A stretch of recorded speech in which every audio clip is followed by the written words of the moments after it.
नारद जी ने कहा, महाराज मैंने एक आश्चर्य देखा कि श्रीधाम वृंदावन में यमुना जी के किनारे एक युवती स्त्री बैठ करके विलाप कर रही है और उसके चारों तरफ तमाम स्त्रियों का समुदाय बैठा हुआ है। अब कुछ स्त्रियां उन देवी जी को जलपान करा रही हैं, कभी कभी उनके आंखों के आंसुओं को पोंछती हैं। कुछ देवियां उस देवी को पंखा झल रही हैं, हवा कर रही हैं, और कुछ लोग ढाढ़स बढ़ा रही, समझा बुझा रही हैं।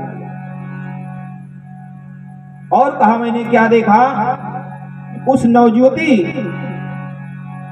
स्त्री के सामने दो वयोवृद्ध पुरुष जो है अचेता अवस्था में लेटे हुए।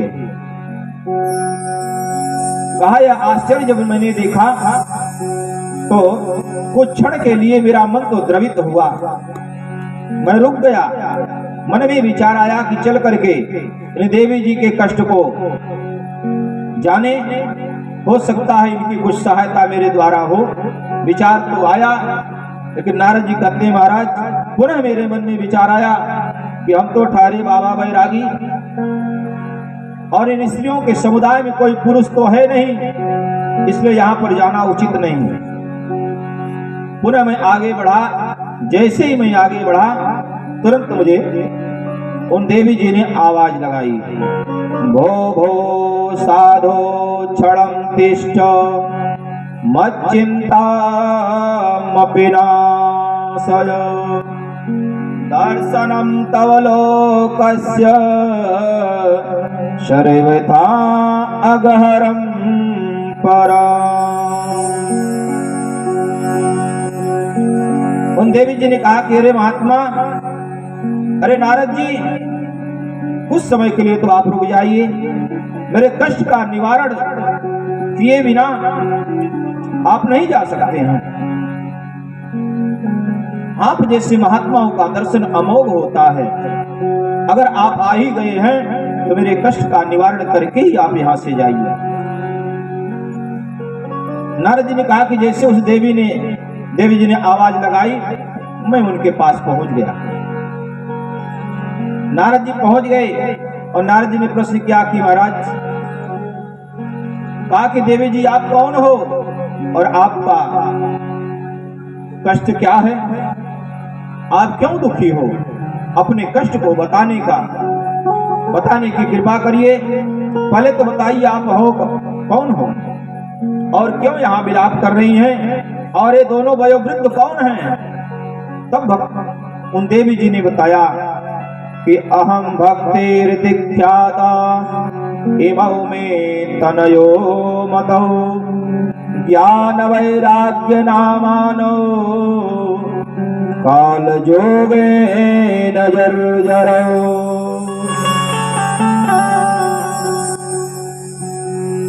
नारद जी कहते हैं कि महाराज, तब उन देवी जी ने बताया, अपना परिचय दिया कि मैं कोई और नहीं हूं, मैं भक्ति महारानी हूं। कहा कि मैं भक्ति महारानी हूं और ये जो दोनों वयोवृद्ध हैं ये कोई और नहीं है, मेरे ही पुत्र ज्ञान और वैराग्य हैं। कहा इनकी एक ऐसी दशा कैसे हो गई। तो भक्ति महारानी बताया, महाराज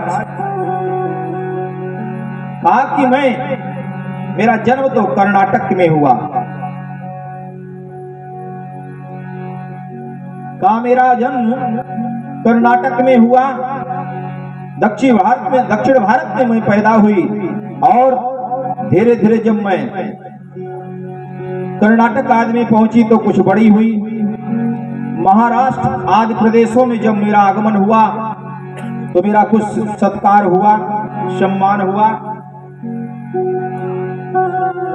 लेकिन उससे आगे जब मैं बढ़ी, कहा महाराष्ट्र में तो मेरा कुछ सम्मान हुआ और कहीं कहीं मेरा खंडन भी हुआ, लेकिन उसके आगे जब मैं गुजरात आदि प्रांतों में पहुंची तो वहां मेरा खंडन हुआ, मेरा कोई सम्मान नहीं हुआ, और वहां के दुष्प्रभाव के कारण मैं वृद्धावस्था को प्राप्त हो गई। कहा मेरा कोई सम्मान नहीं हुआ। वहां पर भक्ति का कोई सम्मान करने वाला नहीं है। मैं वृद्धावस्था को प्राप्त हो गई और पुनः मैं वहां से आगे बढ़ी और भ्रमण करते करते जब मैं श्री धाम वृंदावन में पधारी तो मैं युवावस्था को प्राप्त हो गई। लेकिन ये मेरे जो पुत्र हैं ज्ञान और वैराग्य वृद्धावस्था को प्राप्त हो गई। कहा काल योगेन जर्जरो, कलयुग के दुष्प्रभाव के कारण ये मेरे पुत्र ज्ञान और वैराग्य वृद्धावस्था को प्राप्त हो गए। अब आप ही बताइए कि जिन माता के सामने उनके पुत्र वृद्धावस्था को प्राप्त हो जाएं, उस माता की क्या दशा होगी। मैं युवावस्था को प्राप्त हूं और मेरे सामने मेरे पुत्र वृद्धावस्था को प्राप्त हो गए, इससे बड़ा कष्ट क्या हो सकता है। कहा महाराज मेरा कष्ट यही है। और एक बात और आप सुन लीजिए, अगर मेरे पुत्रों का कष्ट दूर नहीं हुआ, मेरे पुत्र ज्ञान और वैराग्य के कष्ट का निवारण नहीं हुआ, तो मैं इस भारत भूमि को छोड़ करके कहीं अन्यत्र चली जाऊंगी। मैं विदेश को चली जाऊंगी, इस धराधाम को छोड़ करके भारत भूमि को छोड़ करके विदेश चली जाऊंगी। तब नारद जी ने कहा देवी जी ऐसा मत करना, मैं तुम्हें वचन देता हूं, मैं आपको वचन देता हूं कि आपके पुत्र ज्ञान और वैराग्य के कष्ट का निवारण अवश्य होगा। मैं प्रयास करूंगा और इनके कष्टों का निवारण होगा। आप तो साक्षात भगवान की प्राण प्रिया हैं, हमारे श्याम सुंदर की प्राण प्रिया हैं, आपको दुखी नहीं होना चाहिए। समय का प्रभाव है, कली का प्रभाव है, कष्ट का निवारण जरूर होगा, लेकिन आप इस भारत भूमि को छोड़ करके कहीं नहीं जाएंगे। नारद जी ने भक्ति महारानी से कहा। फिर नारद जी कहते हैं महाराज अब मैं ज्ञान और वैराग्य को जगाने का प्रयास करना प्रारंभ किया। नारद जी ने ज्ञान और वैराग्य को एक एक करके सारे शास्त्रों को सुना डाला, वेद की ऋचाओं को श्रवण कराया, शास्त्रों के सार को बताया, लेकिन ज्ञान और वैराग्य जरा भी टस से मस नहीं हुई। तो नारद जी ने कहा महाराज मैंने गीता के पाठ को सुनाया, गीता का पाठ किया तो थोड़ा बहुत चेतना आई ज्ञान और वैराग्य के अंदर। उठ करके तो बैठे, लेकिन कुछ ही क्षण बाद जमाई लेते हुए पुनः लेट गए। उनके अंदर जरा भी चेतना नहीं आई। इसके बाद मैंने उनको जगाने का प्रयास किया। ज्ञान प्रबुद्ध्याम शीघ्रम रे वैराग्य प्रबुद्धता, अरे ज्ञान उठ जाओ, अरे वैराग्य उठ जाओ। का मैंने जगाने का बहुत प्रयास किया, लेकिन ज्ञान वैराग्य उस अचेता अवस्था से बाहर नहीं आए। का तब मेरा मन दुखी हो गया। व्योमवाणी तदैवा भूमना ऋषे खिद्यतामिते उत्तमः सफलस्तेयं भविष्यते न संशयः। नारद जी ने बताया कि महाराज उसी समय हमको आकाशवाणी हुई। आकाशवाणी के द्वारा हमें ज्ञात हुआ। आकाशवाणी ने बताया कि अरे नारद जी सत्कर्म करो, कोई सत्कर्म करो, सत्कर्म का उद्यम करो, तभी ज्ञान और वैराग्य स्वस्थ होंगे। नारद जी ने कहा महाराज मैंने अब तक तो सत्कर्म ही तो किया, सत्कर्म का ही उद्यम तो किया, फिर भी ज्ञान वैराग्य से अचेतावस्था से बाहर नहीं आए। आकाशवाणी ने भी स्पष्ट नहीं बताया। नारद जी ने कहा महाराज फिर मैं भक्ति महारानी को आश्वासन दे करके कि महाराज, नारद जी ने आश्वासन दिया कि भक्ति महारानी मैं आपको वचन देता हूं, मैं प्रयास करके ज्ञान और वैराग्य के उद्धार के लिए उस सत्कर्म का खोज अवश्य करूंगा और आप इस भारत भूमि को छोड़ करके कहीं जाएंगे नहीं। नारद जी ने कहा, महाराज इसके बाद मैं बड़े बड़े संत महात्माओं के पास गया, महात्माओं से मैंने प्रश्न किया कि वह सत्कर्म क्या है जिससे ज्ञान वैराग्य स्वस्थ होंगे। किसी ने कोई उत्तर नहीं दिया। नारद जी ने कहा कि महाराज मेरी चिंता का यही कारण है कि ज्ञान वैराग्य कैसे स्वस्थ होंगे, वो कौन सा सत्कर्म है, कौन सा उद्यम है जिसके द्वारा ज्ञान और वैराग्य स्वस्थ होंगे। तब सनकादिक ऋषियों ने कहा कि महाराज बस यही चिंता है।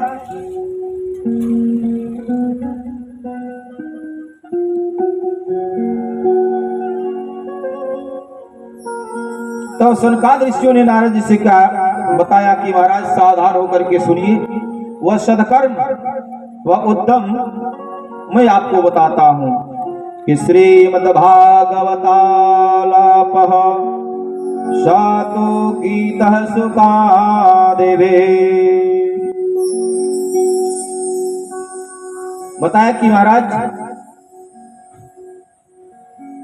वह सदकर्म कोई और नहीं है, श्रीमद्भागवत महापुराण की कथा ज्ञान और वैराग्य को सुनाई जाए तो सचेत हो जाएंगे। नारद जी ने कहा, महाराज आप जिस श्रीमद्भागवत की कथा सुनाने के लिए कह रहे हैं उस कथा का श्रवण मैंने भी किया है। अपने पिता ब्रह्मा जी से मैंने उस श्रीमद्भागवत महापुराण की कथा को श्रवण हमने भी किया है। सप्त श्लोकी भागवत की कथा को हमने भी श्रवण, चतुरश्लोकी श्रीमद्भागवत की कथा को हमने भी श्रवण किया है।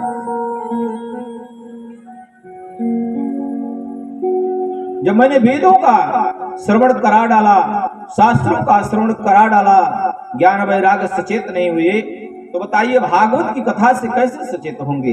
कहा कि यद्यप श्रीमद्भागवत महापुराण वेदों का सार है, सारे शास्त्रों का सार है, मैंने तो सारे शास्त्र ही सुना डाले, पुराणों की कथा सुना डाला, फिर भी सचेत नहीं हुए। तो मानो ये श्रीमद्भागवत महापुराण वेद रूपी वृक्ष का फल ही तो है, इससे कैसे उद्धार हो सकता है उनका। तब सनकादि चारों भाइयों ने समझाया कि नारद जी उदाहरण देकर के समझाया। कहा, महाराज बात तो सत्य है कि श्रीमद्भागवत महापुराण वेदों का सार है, लेकिन मैं एक उदाहरण देकर के आपको समझाता हूं।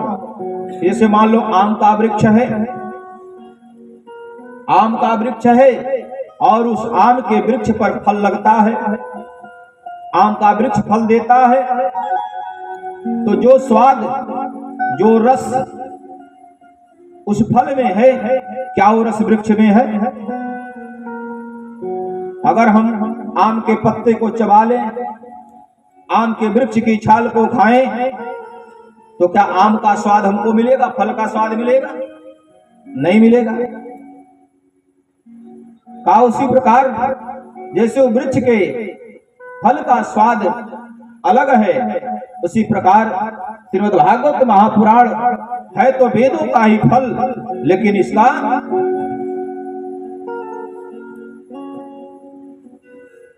इसका तत्व जो है अलग है। उदाहरण देकर के नाना प्रकार से समझाया और कहा कि श्रीमद्भागवत महापुराण की कथा ही ज्ञान और वैराग्य को सचेत कर सकती है।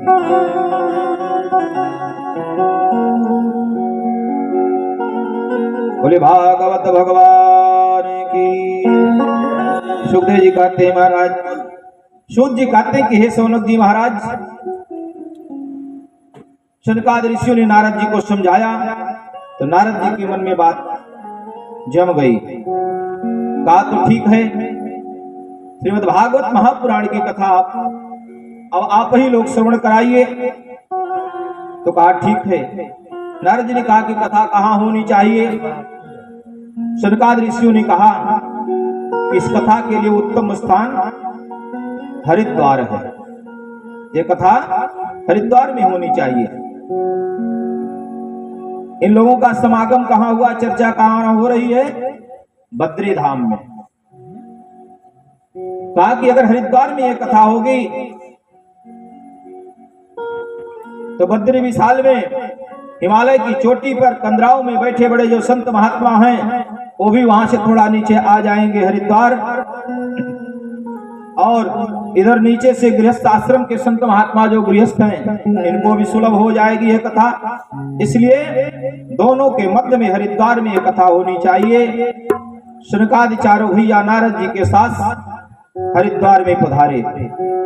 गंगा जी के किनारे नारद जी ने बालू की वेदी बनाई और बालू को इकट्ठा करके व्यासपीठ बना दिया और कुशा का आसन बिछा दिया। शनकादि चारों भैया उस वेदी पर, उस व्यासपीठ पर व्यास के रूप में विराजमान हो गए और नारद जी महाराज प्रधान श्रोता के रूप में विराजमान हुए। शुद्ध जी कहते हैं महाराज, जैसे इस कथा का आयोजन हुआ यह सूचना चारों तरफ पहुंची तो कथा में बड़े बड़े संत महात्मा पधारे। कौन कौन लोग आए?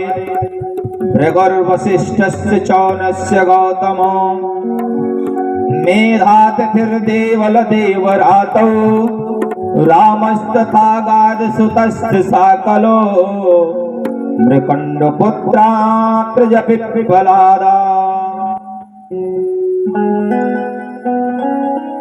भृगु जी महाराज पधारे, च्यवन ऋषि पधारे, वशिष्ठ जी पधारे, गौतम जी पधारे। कहने का मतलब बड़े बड़े संत महात्मा, अमलात्मा, विमलात्मा जितने लोग समाधि लगा करके बैठे थे सब लोग दौड़े दौड़े गंगा जी के किनारे आ गए। और इधर कुछ गृहस्थ महात्मा भी अपने परिकर के साथ, अपने शिष्यों के साथ, परिवार के साथ गंगा जी के किनारे पधारे। देखते ही बहुत बड़ा संत समुदाय इकट्ठा हो गया और शनकादि चारों भैया व्यासपीठ पर विराजमान होकर के श्रीमद् भागवत महापुराण की कथा सुनाना प्रारंभ कर दिए। नारद जी श्रोता बनकर के बैठे हैं, चारों भैया कथा सुना रहे हैं। शुद्ध जी कहते हैं महाराज, बीच बीच में संत महात्मा जय घोष भी करते हैं, जैसे कथा में जय घोष किया जाता है। का बीच बीच में भगवान का कीर्तन भी करते हैं और सारे संत समुदाय भगवान की कथा में सराबोर हो गए। और बीच बीच में संत महात्मा कहते हैं कि धन्य है भागवत की कथा, भागवत की कथा धन्य है कि सदा सेव्या श्रीमद् भागवती कथा यस्या श्रवण मात्रेण हर्ष चित्तम समाश्रयेत्। भागवत की कथा धन्य है जिसके प्रभाव से हम भक्तों के हृदय में भगवान का आगमन हो गया। सुखदेव सूत जी कहते हैं कि महाराज जैसे ही कथा प्रारंभ हुई उसी समय एक आश्चर्य दिखाई दिया। एक घटना घटी।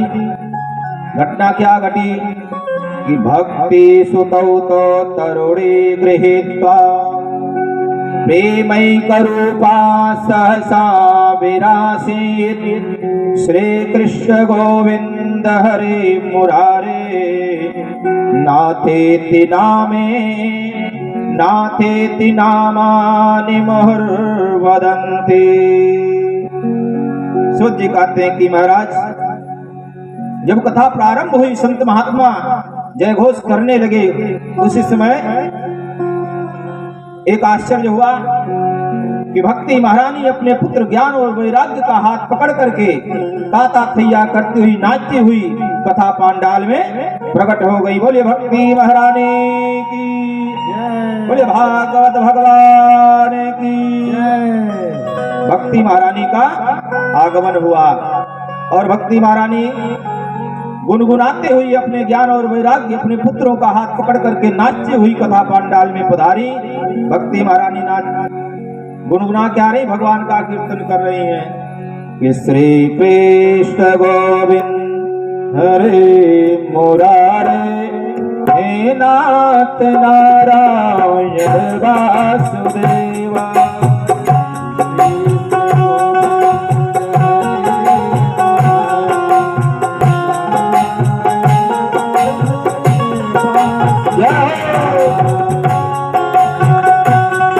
आप लोग ताली बजाते हुए भगवान का कीर्तन करेंगे।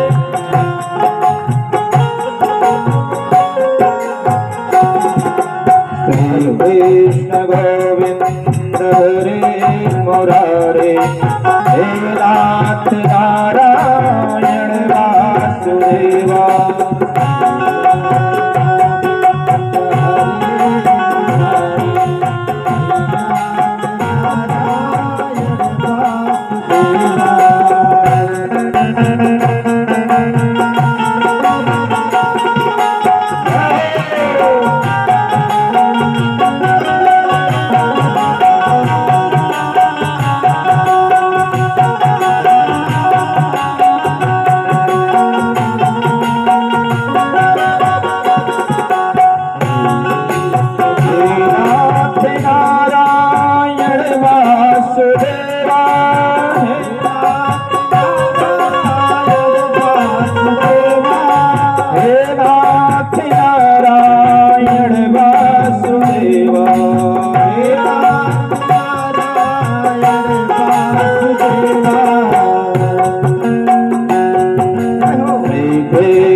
सच्चिदानंद भगवान की जय, भागवत भगवान की जय।